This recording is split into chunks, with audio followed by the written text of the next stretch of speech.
কোনো সম্পর্ক যদি আপনাকে কষ্ট দেয়, অশান্তি করে, আপনাকে অপমান করে, ওই সম্পর্কে আজই মনের থেকে মুছে ফেলাটাই বেটার হবে।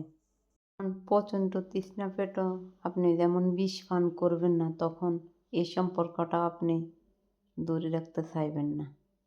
জীবনে যখন প্রচণ্ড একা অনুভব করেন, তখনও যার তার লগে আর সম্পর্ক জড়াবেন না। যে আপনাকে কাঁদায়, কাঁদিয়ে যেতে দিন। যে আপনাকে পড়ায়, ফুরিয়ে যেতে দিন।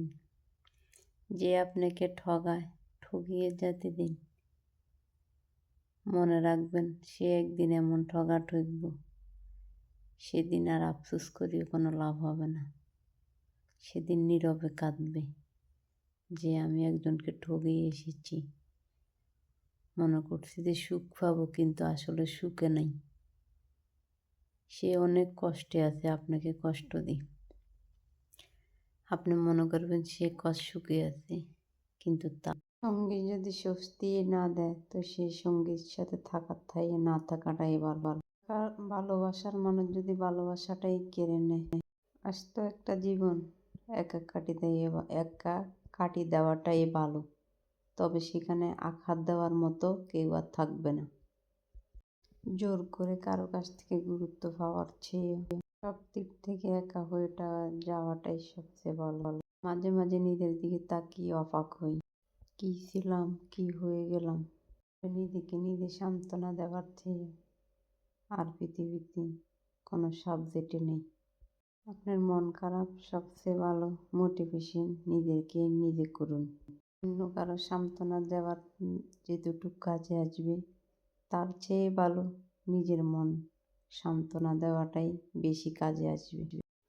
তাই অন্য কারোর থেকে জোর করে গুরুত্ব নেওয়ার চেষ্টা করবেন না। মানুষ আপনাকে যতক্ষণ আপনার স্বার্থের জন্য কাজে আসবে,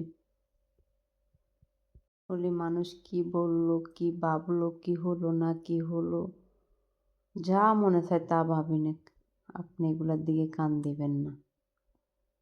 যদি ভিডিওটা ভালো লাগে, সবাই লাইক, কমেন্ট, শেয়ার দিয়ে জানিয়ে দেবেন। ভুল হলে ক্ষমা করে দিবেন।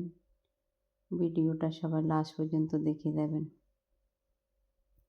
সবাই ভালো থাকেন, মেলা উপভোগ করেন। আল্লাহ হাফেজ।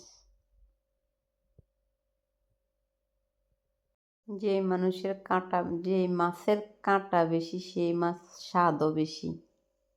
যেমন সৎ মানুষের জীবনে দুঃখ বেশি, তেমনি তার শক্তিও গভীর।